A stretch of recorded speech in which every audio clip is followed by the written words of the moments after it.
Bab ke-10. Apa maksud dari ucapanmu, Ferin? Siapa pria itu? Kenapa kamu bilang dia bebas masuk ke dalam rumah ini? Tanyaku kesal. Jika dipikir lagi, orang yang bebas masuk ke dalam rumahku hanyalah Mas Zaki. Tapi aku menepis pikiran buruk itu dan ingin mendengar penjelasan dari Ferin. Sudahlah Kak, nanti juga kamu akan tahu sendiri. Lebih baik sekarang kamu tutup mulut saja. Jangan sampai ibu dan bapak tahu soal ini. Kamu juga takut kan mereka sakit gara-gara memikirkanku. Nanti juga aku akan mengenalkan langsung siapa kekasihku itu. Ucap Ferin, dengan tenangnya dia bicara seperti itu. Aku tidak habis pikir dengan adikku ini. Jelas-jelas dia sudah melakukan kesalahan. Tapi kenapa seakan-akan dia tidak punya masalah saja? Dengan entengnya dia menyuruhku untuk bungkam. Ferin, sebaiknya kamu segera kenalkan pria itu padaku. Kamu sudah melakukan kesalahan.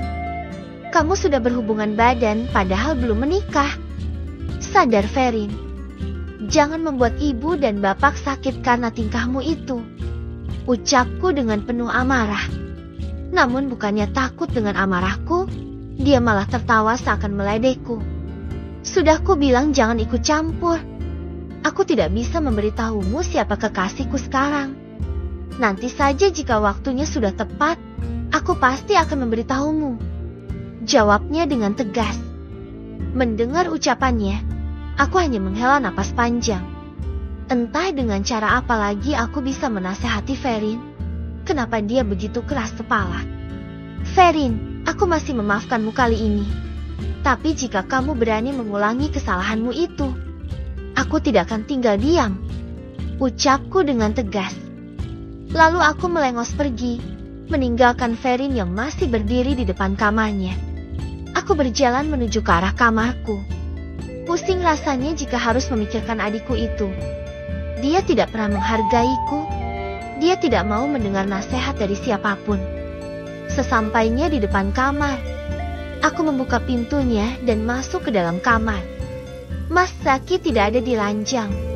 Mungkin saja dia sedang berada di kamar mandi. Lalu aku berjalan menuju ranjang. Jam sudah menunjukkan pukul 7 malam. Tidak terasa waktu bergulir dengan cepat. Sampai-sampai aku lupa untuk beribadah saking pusingnya memikirkan adikku itu. Kurebahkan tubuh ini di atas ranjang. Akhir-akhir ini, entah kenapa aku begitu sensitif menghadapi masalah. Sehingga aku merasa tidak nyaman dengan perubahan sikap diriku sendiri.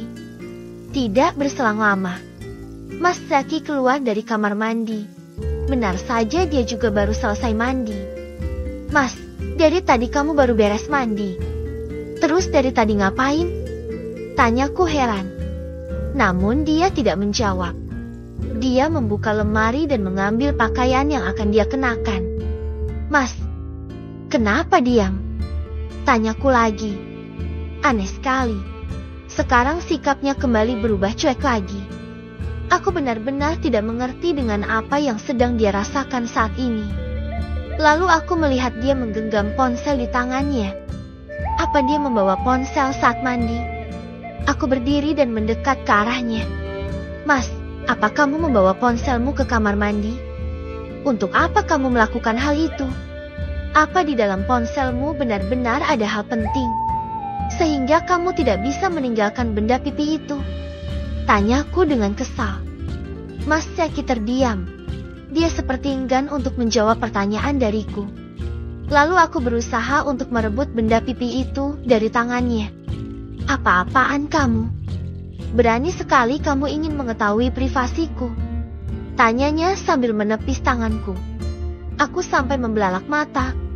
Dengan kasarnya dia menepis tanganku gara-gara ponsel miliknya. Mas, sebenarnya apa yang terjadi padamu? Tadi kamu sudah berubah sikap menjadi baik lagi kan? Dan sekarang dengan sekejap mata, kamu berubah jadi kasar lagi padaku. Coba kamu jelaskan apa yang telah terjadi. Tanyaku sambil meneteskan air mata. Aku tidak suka dengan caramu yang terlalu ingin tahu dengan kehidupanku. Kenapa kamu ingin melihat isi ponselku? Apa pentingnya untukmu? Ingat satu hal. Aku paling tidak suka diusik atau dikekang. Jawabnya dengan nada ketus. Aku yakin ada yang tidak beres dengan isi kepala suamiku. Dengan sekejap mata dia berubah jadi kasar dan dingin seperti ini lagi. Setelah selesai memakai pakaiannya, Mas Zaki langsung keluar dari kamar. Tidak lupa dia membawa ponselnya. Dia menutup pintunya dengan kencang, sehingga aku terlonjak kaget.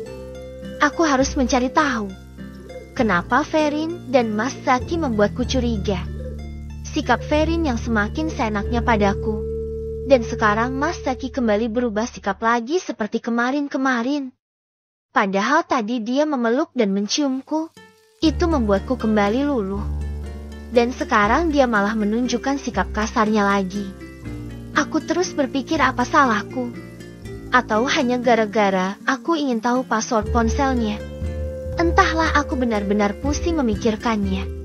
Aku akan menyusul Mas Zaki keluar dari kamar dan ingin berbincang masalah ini lagi sampai selesai. Aku membuka pintu dan keluar dari kamar. Sesampainya di ruang tengah, aku tidak menemukan suamiku. Sampai terdengar ada suara orang sedang tertawa dari arah dapur. Pasti Mas Zaki ada di sana. Buru-buru aku berjalan menuju ke arah dapur. Sesampainya di pintu dapur, seperti biasa aku melihat pemandangan yang tidak mengenakan. Mas Zaki dan Ferin kembali bercanda gurau di meja makan. Terlihat juga suamiku sedang memakan sesuatu di sana. Aku berusaha kuat dan akan menghampiri mereka berdua. Dan anehnya, saat aku mendekat ke arah mereka, Ferin dan Mas Zaki tidak bercanda gurau seperti tadi. Mereka sekarang saling diam dan menundukkan kepala. Kulihat Mas Zaki sedang makan mie instan pakai telur di mangkuk yang ada di hadapannya. Lalu aku duduk di sebelahnya walaupun merasa canggung. Kalian sedang berbincang apa? Sepertinya seru. Ucapku basa-basi. Namun bukannya menjawab ucapanku, Mas Zaki malah fokus memakan mie-nya. Ferin juga malah fokus memakan kentang goreng yang ada di hadapannya. Aku juga ikut terdiam. Ada yang aneh dengan sikap suami dan adikku. Kenapa mereka marah padaku dengan berbarengan seperti ini? Aku tahu pasti Ferin marah soal tadi. Tapi Mas Zaki, aku sama sekali tidak ada masalah apapun dengannya. Setelah mie-nya habis, Mas Zaki minum air putih dan beranjak dari kursi meja makan. Oh iya, Ferin, terima kasih ya mie-nya, ucap Mas Zaki. Betapa terkejutnya aku saat mendengar ucapannya.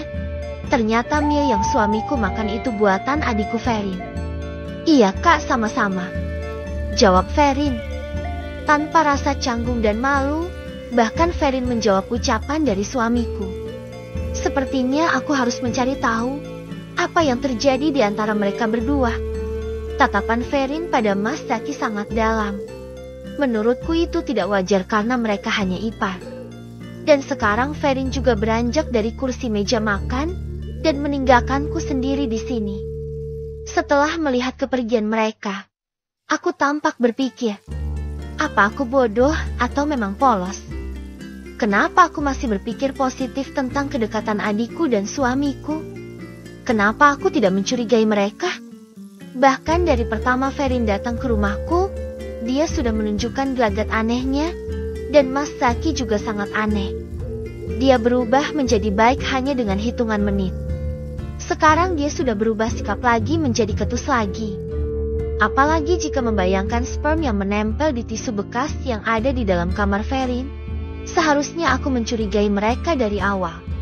Apalagi adikku bilang jika kekasihnya bebas masuk ke dalam rumah ini.